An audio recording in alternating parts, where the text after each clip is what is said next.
Welcome back. We're so glad to have you back with us.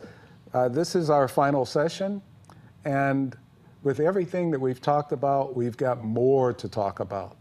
So I'm just going to jump right into it. I still hope you have your pens, pencils, and paper, and writing down a lot of the information and the phone numbers, because we're going to have the same phone numbers up again, but we've got Kim Johnson with us this time.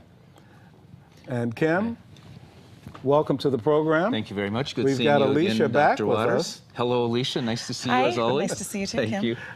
And Kim, what do you do with this? I know Alicia told us some of the things that you have, or that she has, and but what do you do at Nye Communities Coalition?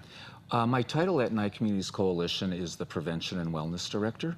So everything that goes along with the worlds of being preventive and wellness for members of the community, I get involved in that, and that covers a lot of areas. Okay, and we're going to talk about those areas, aren't we? Sounds good to me. Okay, well, I'll tell you what, go ahead. All right. And tell us some of the things that you're doing along with Alicia. Absolutely. Now, Alicia is working for the school district. Yes. And you're working for Nye Communities Coalition. Correct. And how do the two work together?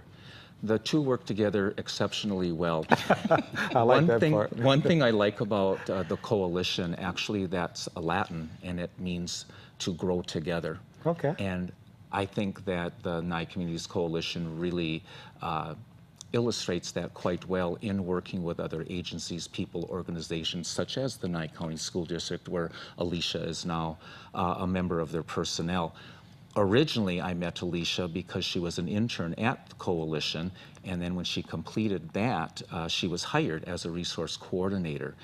And together, Alicia and I have really focused on making sure that mental health services are made available, are delivered to students and their families within the Nye County School District. Oh, and so while I have Alicia sitting right next to me, one of the major things that we have always concentrated on is suicide prevention and intervention. Okay. And I know in some of your last sessions that you had actually talked about some of that, but Alicia and I are both trained in Safe Talk and in youth mental health first aid, and then I'm also a trainer in adult mental health first aid.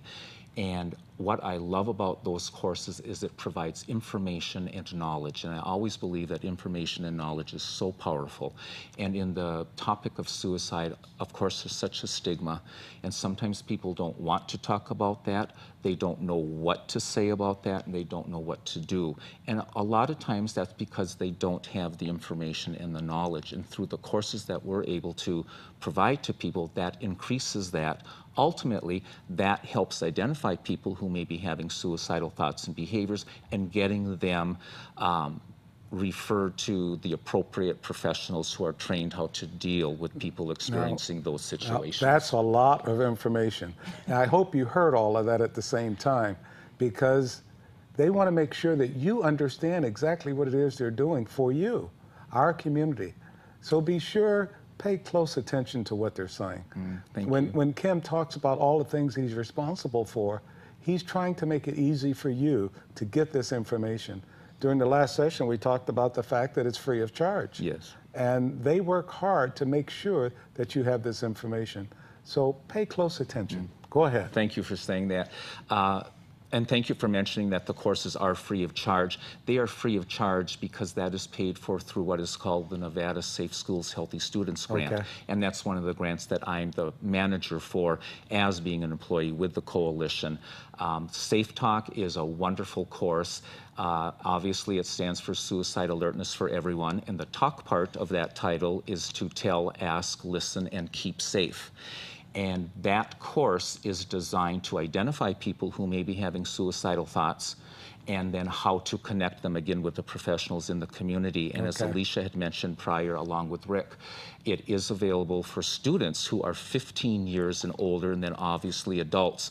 I think that is so instrumental in having students becoming aware and being able to be a part of this whole process and making sure that people are getting the help that they may need if they're having those suicidal thoughts. They might have first contact with their peers or with their siblings or with other people that they're interacting with. And this course, we have taught it before, and we are continuing to teach it. It is open to everyone in the community, again, as long as they're 15 years and older. We want everyone from mental health agencies, from the school district, from other community organizations. I always say concerned citizens. It's Okay. available for everybody, and again, it is free of charge. The youth mental health first aid, as was discussed in your prior program, that is to make sure that we can identify youth 12 to 18 who may be displaying different signs of suicidal thoughts and behaviors, along with any other type of mental health issue they may be experiencing. Let me ask the question, and I really hate to ask this question because it really depends on your answer. Have you had any suicides in Nye County? Yes, there have been some suicides in Nye County, youth and adults. Is the number going down because of these programs? I don't have data to know if they've actually been going down as a result of that, because we've just recently started to implement the Safe Talk, the youth mental health first aid, and the adult mental health first aid. Obviously, that would be the outcome that we're all trying to achieve. Absolutely. And again, it begins with presenting that information to everybody, and knowledge is so powerful because people need to know what to do and how to do it versus not having a clue and then maybe not doing anything at all. What to do and how to do it. Absolutely. Any time a young person takes their life, it impacts the entire community. Yes, it does. Detrimental to the family, neighborhood, and the entire educational community. So, and we're not just talking about the school. We're talking about everybody. Yes. That's a young person that we won't see anymore. That's correct. When I was a high school principal, middle school principal, we had the same things and the same worries. And yes, I can't explain the feeling when you know a child and then you find out that child did not come to you because they were afraid or whatever, and didn't come to you to say, look, I have a problem. Mm-hmm. And what your program is doing is encouraging them, or encouraging their friends, or encouraging their parents to come and say, my child has a problem, or the child saying, I have a problem. Absolutely, because research has shown that if anybody has one significant adult relationship in their life, that person can make the difference between a life and death situation in regard to the topic of suicide. And what I really like about both of the mental health first aid classes, the youth and the adult, they have an acronym, and it's a step-by-step process of how you go about doing and how you intervene when you're finding somebody who may be having some of these issues. And it's referred to as ALGE. And the first part, A, actually is assess for risk of suicide and self-harm. So that's what you always start with first and foremost. And then the L is to listen non-judgmentally.